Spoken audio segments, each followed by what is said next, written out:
In this episode, we're going to unpack the biggest takeaways from Convene for Climate. This is the Convene podcast. With me are three of the leaders that created this whole magic at Convene for Climate.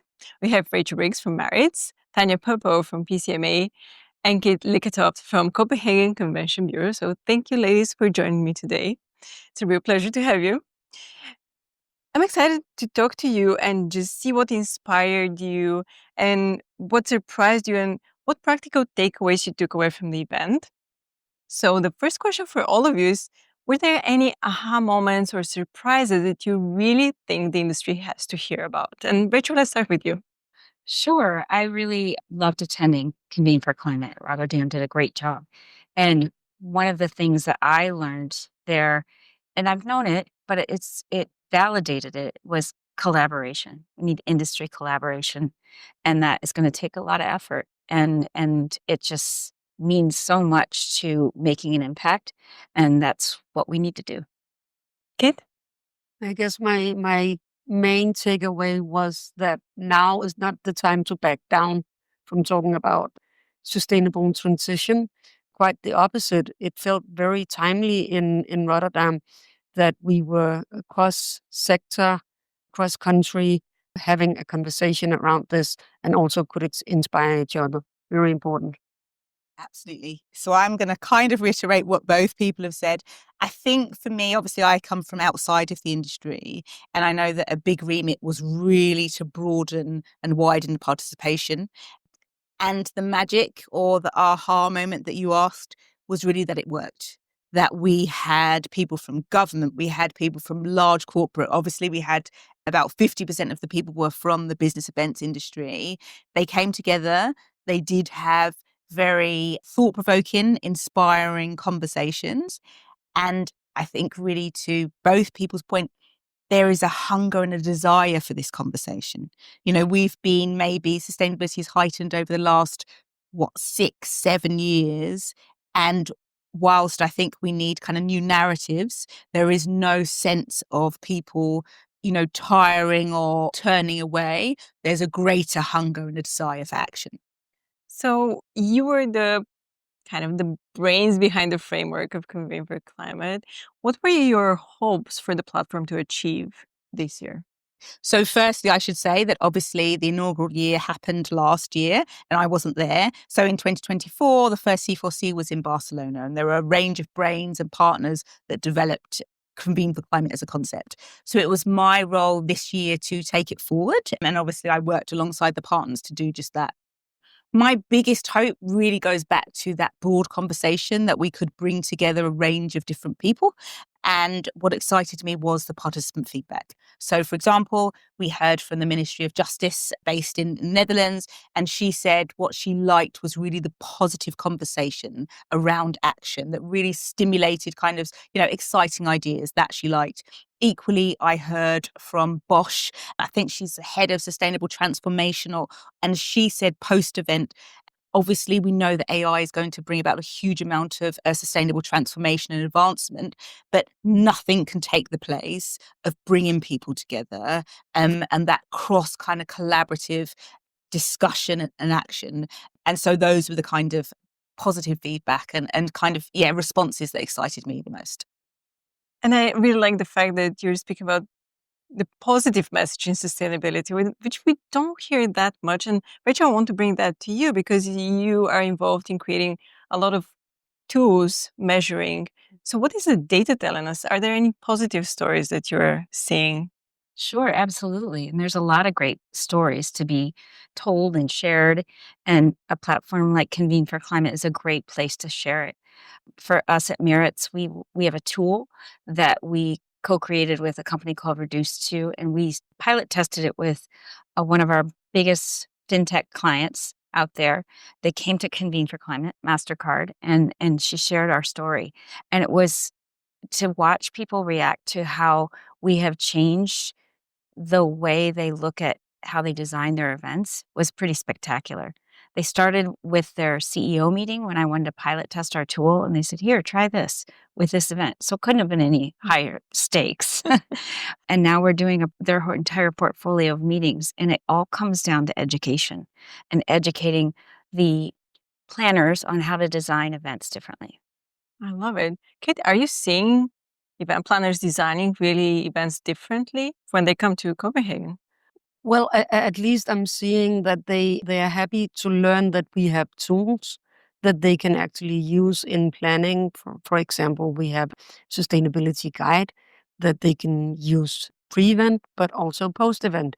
Also measure the impact of the actual event when they see if we do this, if we reduce, for example, red meat, then the impact is such at our bottom line.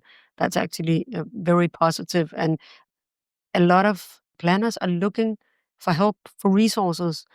And maybe they don't know where to start, but there are so many resources out there. Of course, Convene for Climate is a platform, but also the AI platform She, where you have vetted information from the industry to the industry, tools, info, calculators. You have it all in one platform. And I really want people to know about it because it's such a useful resource. I'll definitely put the link in the show notes of this episode so people can get a quick access, because it's Thank important you. to share that. Yeah. And Tanya, maybe I'm throwing you a curveball here, but did you use any of those measurement tools for Convene for Climate? Have you seen any change from the first to the second edition? What we did do, the Postilion Hotel, who were one of our partners, they have a major focus and a remit on sustainability. So, for example, for the entire event, it was plant-based food. They did their own measurement. So, for example, they said, this is how much, we reduced kind of carbon emissions by providing, this kind of notion around transport. I mean, holding it within Rotterdam itself, it's a really walkable city. Obviously, the train stations are quite close by. You can get from Eurostar, etc., from, various destinations. Of course, people flew in. That is the nature of business events. So to answer your question candidly, we didn't do our own personal measurements, although, as you know, we have our own internal kind of goals that we all focus on, and the events team work very closely on focusing on for all our events. But the partner Postilion Hotel produced a huge impact report to demonstrate by taking the actions that they did from the way that we designed. And I know the events team, a massive kind of shout out to the events team. So we talk about sustainability by design. So the fact that the conference before Convene Namir was held and then C4C directly after, and we use exactly the same event content, event design, setup, exactly the same. That's going to save us a huge amount because we're not redesigning, we're not changing, we're not adding, multiple amounts of materials and resources in. So very much the partner and working in conjunction with us, we ensure that sustainability is embedded throughout everything we do. So we hear often that there is a gap between the ambition and the action in the industry. What do you think is the barrier there? What's stopping event planners to get to the action part quicker? And Kit, let's start with you. I think it's a very complex question, actually, because it depends on really who you're talking to. We just had a discussion earlier today about aligning data throughout the industry. That is super important, but I think for some people, there's a step before that is still about mindset. That is about, why should I do anything when everybody else doesn't do anything? Or as I mentioned before, where do I start? It's a jungle out there. So I think that it's dependent on, where you are at in that journey towards it, what the biggest barrier is. But I think that we that are engaged in it, we also have a responsibility for the group that is not on board here. Well, I think it boils down to education. Education to me is the biggest thing that we could do as an industry to make an impact, because there's a lot of different tools out there. There's a lot of different resources you can go to, but how do you actually activate that? And that is not known as well as ordering food and beverage, right? But that sustainability conversation has to happen before you ever order that food. So it's where in the process and how to do that. And it takes understanding and education to figure that out. It's surprising to me because I've been in the industry for a bit over 20 years, and I feel like we should have been past that stage of, just getting familiar with the topic of sustainability. By now, for me, we should have been like light years ahead of where we actually are. Why do you think that happened? Because those conversations on the topic seems to be going up and down in terms of interest. Why do you think that's happening in the industry, Rachel? I think that's a really good question. I don't know if I have an answer because I don't understand it either, but I know that I am very personally passionate about it. I know Maritz is. We're trying to move the needle within our own organization, but we're also trying to help by sitting at the table with Kit, Tanya, Pcma, the Sansby organization to try to figure it out because I'm not sure we know the answer to that. But I can tell you in my role, I see a lot of other industries because I lead the sustainability reporting for our company. And there are a lot of industries out there that are struggling, but there are some that are really spot on. And those are the ones I really want to watch and learn from. And I think it's going to take outside collaboration to bring them in to help us. Yeah, like that. I guess the answer to your question is not simple again, but it takes collaboration to get something done within this field, and it needs to start somewhere. And I mean, Convene for Climate didn't come out of the blue. That took a lot of conversations and collaboration across the board to actually make that happen. A coalition of the willing, if you want, because it started with the Strategic Alliance of National Convention Bureaus in Europe having a conversation about a common plan for the sustainable transition, where this was just one element. We really wanted a platform where the conversation could happen because it wasn't there. It was happening in little corners at various events, but we wanted one platform where that could take place. And we couldn't create that alone. So PCMA was a natural collaborator on making this happen.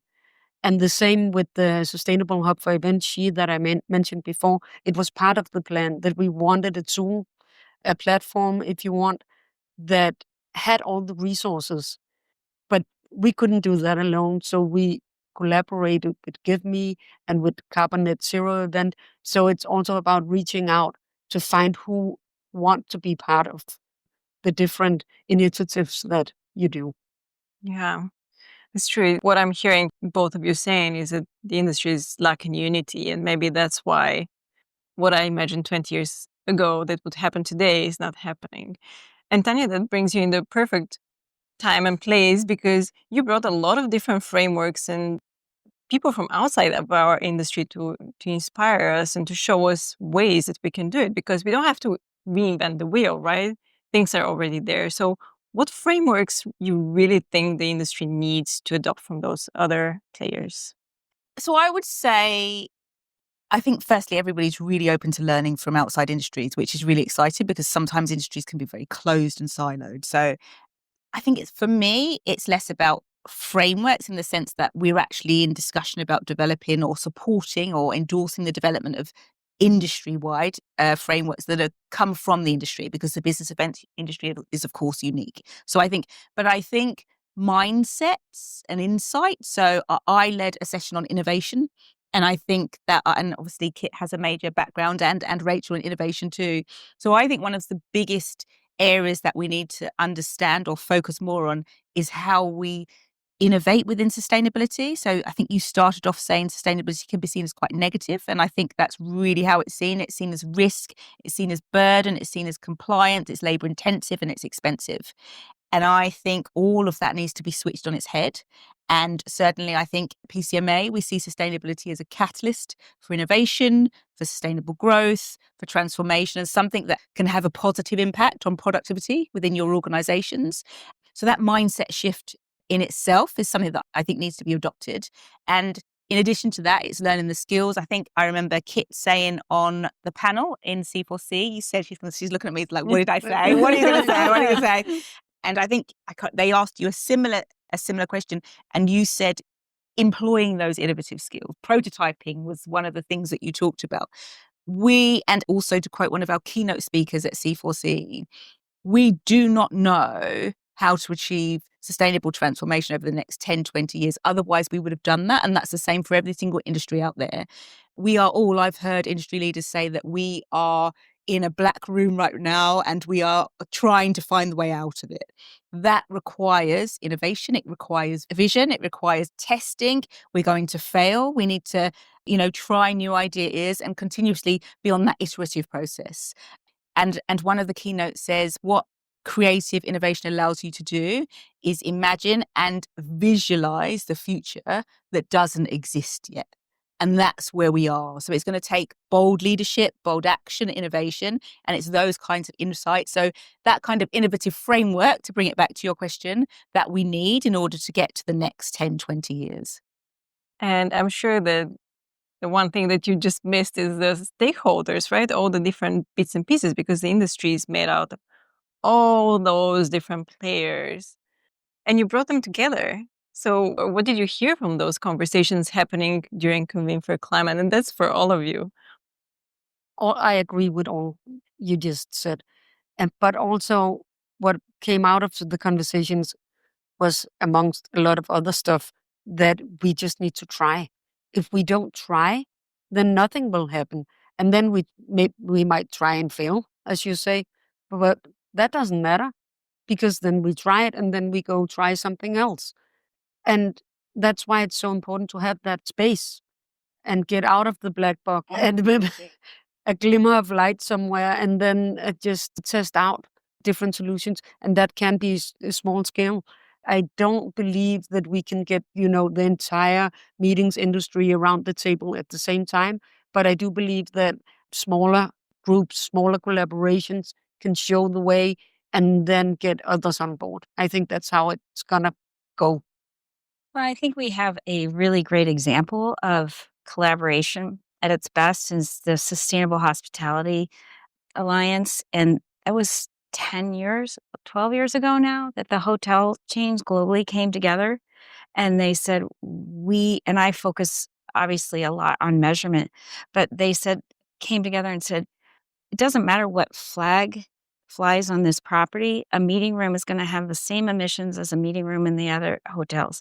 So they have a standard of measurement around that for meeting rooms and sleeping rooms. And so when we do our calculations for our clients, if we don't get that directly from the hotel, we can go to that standard and that agreed upon framework. And so my hope is that we as an industry leverage those pieces and then create those standards for the other pieces that are missing. And I think that's the opportunity here. And I think if all the hotels can come to agree on this, then chains globally, the rest of the industry can really follow suit. And it's happened in the pharmaceutical industry too. There's, believe it or not, and we service a lot of pharmaceutical companies. And if the industry of pharmaceutical companies can come together and create a sustainable purchasing alliance or a sustainable, there's so many things I can go down a rabbit hole, but if they can do it, we can do it. We're smart people. Yeah, and again, it comes down to unifying the industry, right? Yeah. And speaking of alliances, Kit, you mentioned the strategic alliance in Europe. Can you share what came out of it? How are the conversations now different that the alliance is there and is facilitating? Right. So the alliance is now 30 national CVBs collaborating across Europe, which is in itself an achievement, I would say. And we have collaborated on all sorts of stuff coming through COVID. How did the market look? And then latest, the Common Sustainability Plan. And, people ask, but are you not competitors? Yes, of course, we are competitors. But sustainability is not a competition. It's an obligation that we all have. And everybody agrees on that. And this is how we could agree on a quite ambitious, but also quite tangible plan of what we wanted to happen in Europe. And among the ambitions we have is, of course, that it doesn't stay in Europe. It's not built to stay in Europe. It's built to be an example, and we hope that people will steal away of the activities that we have been activating, including Convene for Climate. I mean, it's not like meant to be for Europeans only at all. Tanya, is that whole idea of unifying the industry kind of clicking with you as well in terms of Convene for Climate? Actually, I think what is more going to drive change is when we see a few organizations, which I know is happening, but maybe more visible organizations step up to say, this is a template that we used and you can adopt it. So a bit like what, you've both said, but in terms of the idea of stealing and borrowing, that needs to happen more. I know that you've worked with certain organizations where certain people are leading. So obviously we've just come out of a conversation, and also what was, a big area that was written in the report is the necessity for case studies, is the necessity for benchmarking. So metrics are important. And I think obviously we had big corporates there. There's a huge focus on measurement, which is important. But to me, what's more important is show me what's working, show me how you're doing this, and exactly the steps so that I can recreate that within my own organization. I think there's a real fear around, and I'm talking broadly here, competition is natural within business. As you said, we cannot continue to compete with sustainability. That doesn't mean that you lose your competitive edge if we come together to understand how you're going to drive sustainable transformation. So I think it's less about, as I said, I think we need greater visibility of those organizations, businesses that are driving change, really making the impact, doing the best work, really. And then more people will copy. So it's more about giving than trying to get something out of it, right?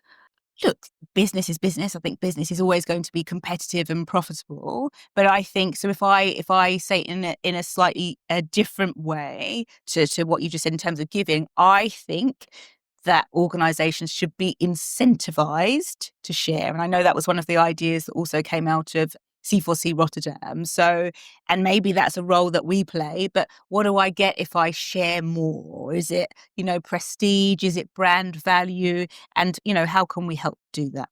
Can you share a bit more about the report that you mentioned? Yeah, absolutely. So look, there were multiple organizations in the room, and we had 3 key pillars, and one was around business model innovation. So the idea of transforming your own business model so that it drives profit and change at the same time. We also had an area just on cross collaboration to understand how this can happen more effectively. And we also had a third key area on technology and resources and materials, and just how that can drive change, which I know is obviously these are all major pillars that I took from the first C4C, from the C4C Foundation. And there was a 4th group on what's missing. What else do we need to focus on? And the audience converged around those 4 pillars, really. And so what the report was a culmination of all of those ideas. And obviously we had so many different people. The idea was that you could take it, read it, skim through it quite quickly to see some of those ideas. And it was up to you what you could take from it in terms of your organization. But we as an organization, so Pcma C4C, are in the process of distilling that now to understand what 2 to 3 ideas do we take forward for the future. Wonderful. So what does long-term success look like for Convene for Climate from your perspective? It's a really good question, actually, because, and we also discussed that today, because what is long-term? We're still experimenting. We are still trying to find out what is the best way to move this forward. Now we started it. We would like for it to become a movement. We would like for it to be part of everything that we do in the industry. But next step, it's a matter of conversation. So we need to keep talking to each other. And in terms of what is good business, I would have to say that in the long run, it's only good business to take good care of the planet, right? That is the bottom line here. So, yeah. Rachel? Well, I think that it's really interesting to have this conversation, because I think, to Kit's point, we can't define success right now, because sustainability changes so quickly in terms of what is needed the here and now, right? You have a fire over here that needs attention over here, right? You have a flood over here, you need attention. But what's that preventative position that we're trying to take is the question. And I'm not sure we can give that answer because in my world, what has happened in the last 3 years is changed exponentially in how we have to report. Our clients are expecting higher and higher scores in our sustainability ratings. And so I have to focus on that. So it's hard to figure out where this is going to go. And I think we all struggle with that because this is not something that we've ever dealt with in human history, right? And so it's really hard question to answer. I'm going to be bold and I'm going to answer and say, for me, we need, and this is, I think, as an industry, but equally, in a broader sense, we have to move from talking into action. So I would say in the next 3 to 5 years, I would like, stakeholders within the business events industry, those attending C4C events, and also those broadly, understanding, receiving information from C4C to be turning the conversations, the ideas into actions, into tangible actions on the ground so that they can clearly say, I attended this event, or I listened to this podcast, or I'm a part of the movement, whatever that means. And as a result of this, I have implemented this and it's led to environmental and or social impacts. We cannot be here in 3 years' time just having a conversation and not being able to answer that question. I think that's going to come through innovation, through testing and trialing. We have to turn this into tangible, practical actions on the ground. I love it. Yeah, but of course, the end goal is ultimately the actual transition. Yes. I think we all agree on that. Yeah. Mm-hmm. And I think also we need to have an understanding of our impact as an industry on the environment. I would really like to see that. I would really like to see the events many years ago, we didn't understand the economic impact of our industry. So why don't we use that model and shift to find the environmental impact of our industry on the earth? That would be very cool. Yeah. Again, unifying the industry, Mm-hmm. finding common ground. Mm-hmm. So was there anything we didn't mention and we definitely should before we wrap up? Well, I guess we could continue for a long time. So no. Well, I think it's important to note that we've all had conversations here and that we're talking through, and it's not something that's just sitting there and boiling. It's the conversations are happening and the conversations are robust and we're really trying to put specific tactics to it. So I think that, every time PCMA gets together, that it moves it along further, but we're also doing it as the year goes on. Thanks to Tanya. I would like to say, look, we hear from the industry, they're really open to collaboration. I'm hoping that people are listening to this podcast and it's not just a conversation between 4 people. And so I will say my door is open. Please get in touch, in terms of wanting to collaborate, engage, work with us, attend our events, get involved in the movement. We're really, really keen to kind of involve as many people as possible. So we welcome your thoughts and ideas and engagement. What a wonderful end to our conversations. Thank you, ladies, for being on the podcast. Thank you. Thank you for having us. Remember to subscribe to the Convene podcast on your favorite listening platform to stay updated with our latest episodes. For further industry insights from the Convene team, head over to pcma.org/convene. My name is Maggie. Stay inspired, keep inspiring, and until next time.